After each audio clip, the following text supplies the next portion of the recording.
Assalamualaikum warahmatullahi wabarakatuh.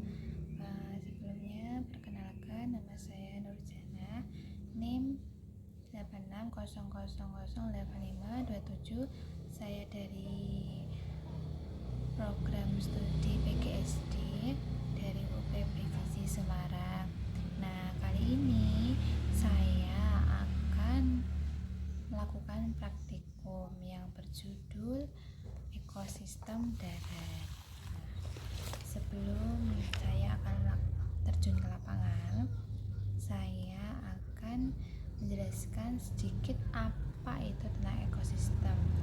Nah, sebelum berlanjut ke materi, saya akan menjelaskan apa saja alat dan bahan yang perlu dibawa untuk ke lapangan.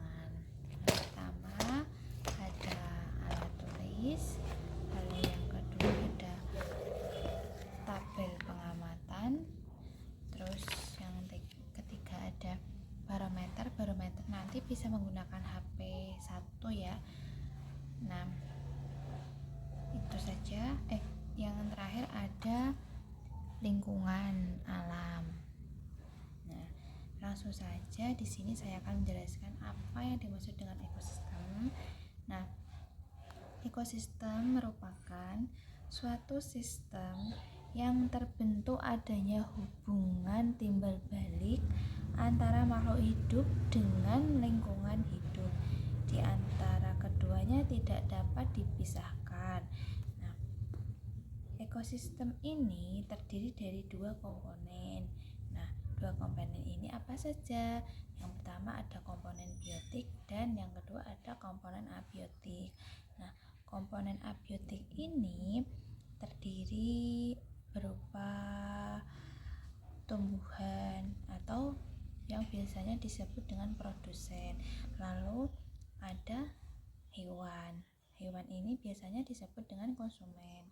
Nah, selanjutnya komponen abiotik. Komponen abiotik ini berbentuk bahan organik atau bahan anorganik dan iklim. Nah, dari kedua ini tadi dapat nanti saya akan melakukan praktikum di lapangan atau di hutan dan di sawah. Nanti kita akan amati bersama-sama ya.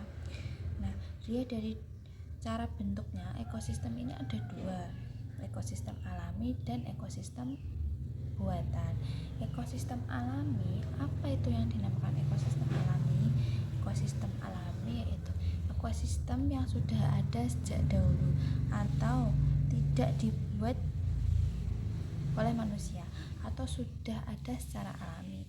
Nah, contohnya di sini hutan, gunung, gurun, padang rumput itu kan sudah ada sejak dulu dan kita sebagai manusia itu tidak menciptakan itu semua. Jadi itulah yang dinamakan ekosistem alami. Sedangkan ekosistem buatan itu ekosistem yang dibuat atau adanya ekosistem itu dibuat oleh manusia untuk memenuhi kebutuhan atau membantu mencukupi kebutuhan manusia tersebut. Nah, ekosistem buatan ini biasanya terdiri dari sawah, tanaman, kebun seperti itu. Nah, untuk kali ini saya akan praktikum tentang ekosistem darat alami. Langsung saja kita ke hutan dan ke sawah. Oke. Nah, langsung saja teman-teman, ini sekarang saya sudah ada di hutan. Nah, terlihat di hutan ini terdapat komponen biotik. Nah, ada beberapa komponen biotik ya yang terlihat. Ada pohon jati, terus ada pohon pisang, ada tumbuhan putri malu juga ada. Nah, di sini ini tuh Putri Malun. Nah, itu tadi beberapa komponen biotik yang terdapat di hutan. Selain itu, ada beberapa komponen biotik yang berupa hewan. Di antaranya ada nyamuk, terus semut, ada cacing, ada belalang, kupu-kupu. Biasanya itu di hutan sini banyak kupu-kupu ya. Mungkin ini waktu sudah mulai sore jadi nggak terlihat. Selain itu juga ada beberapa bunga. Nah ini ada bunga terus tanaman bayam itu juga ada. Nah, untuk komponen abiotiknya di sini ada cahaya matahari, cahayanya cukup, terus tanahnya cukup subur ya, dan tidak terlalu kering. Suhunya kita lihat di HP ini kurang lebih 32 derajat Celcius. Lalu untuk airnya cukup. Ini ada genangan air. Ini jalan ya. Karena habis hujan jadinya terdapat genangan air. Anginnya kalau siang menuju sore kayak gini sumilir. Terus sinar mataharinya nggak terlalu terlihat soalnya ini sudah memasuki cuaca musim hujan, jadi sinar mataharinya sudah mulai redup. Nah, sekarang ini saya sudah sampai di sawah.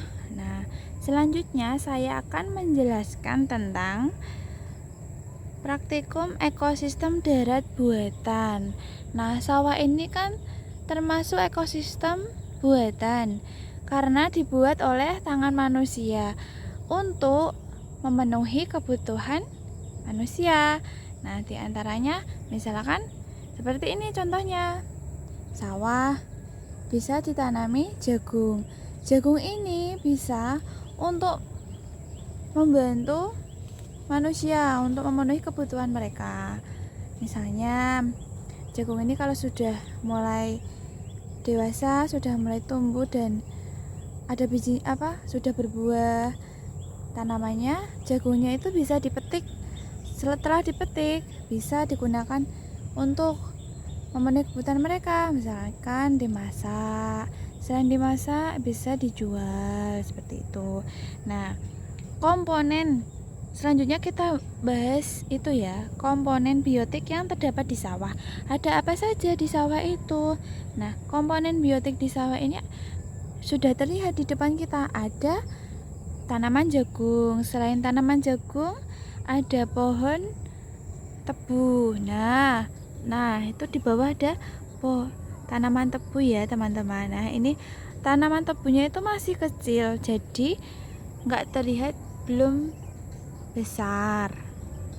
Selanjutnya ada apa lagi? Nah, kita lihat sebelah kiri kita ada banyak komponen ya. Nah, nih ada pohon pisang, terus ada pohon pepaya. Nah, selain pohon pisang dan pohon pepaya, kita lihat di ujung sana. Nah, ini terdapat pohon matoa, buah ini. Terus selain itu ada pohon apa lagi ya? Pohon ini bambu. Atau kalau di sini tuh bisa disebut juga pohon pering gitu. Nah, itu beberapa komponen biotik yang ada di sawah. Selanjutnya kita akan lihat komponen abiotik yang ada di sawah ini. kita perhatikan ya untuk tanahnya. Nah, nih kita lihat. Ini tanahnya subur, tidak kering. Ini termasuknya tanahnya itu basah atau lembab. Tuh. Untuk suhunya cukup kurang lebih 32 derajat Celcius. Lalu sinar mataharinya kalau siang ini bersinar cerah ya. Selanjutnya untuk airnya sangat cukup karena sawah ini dekat sekali dengan perairan atau embung yang ada di samping hutan tadi gitu. Nah, di sini komponen biotik dan abiotik yang ada di sawah itu harus tidak bisa dipisahkan, alias itu ada keterkaitan antara satu dengan yang lain. Misalkan di antara keduanya atau salah satu mereka itu tidak ada, maka tidak dapat dinamakan itu ekosistem. Nah, dan tidak bisa untuk hidup. Misalkan tanaman jagung ataupun tanaman tebu ini. Nah, di kedua tanaman ini itu saling berkaitan. Nah, selain berkaitan dengan tanaman tanaman jagung dengan tanaman yang lainnya, tanaman ini juga memiliki ikatan atau membutuhkan sinar matahari. Nah, sinar matahari itu kan termasuk komponen abiotik. Misalkan jagung ini tumbuh tanpa adanya sinar matahari, tanaman jagung ini tidak akan bisa tumbuh dengan sempurna. Karena apa? Karena pada tumbuhan jagung membutuhkan sinar matahari. Selain itu untuk apa? Untuk proses fotosintesis. Nah, jagung ini juga harus membutuhkan tanah untuk bisa berkembang. Nah, selain tanah, jagung juga membutuhkan air untuk proses pertumbuhan jagung tersebut. Nah, jadi antara komponen biotik dan abiotik ini memiliki ikatan yang tidak bisa dipisahkan atau tidak bisa tidak bisa dipisahkan itu. Oke teman-teman, sekian yang dapat saya sampaikan presentasi kali ini. Mohon maaf bila ada kesalahan dan kekurangan. Kurang lebihnya saya mohon maaf.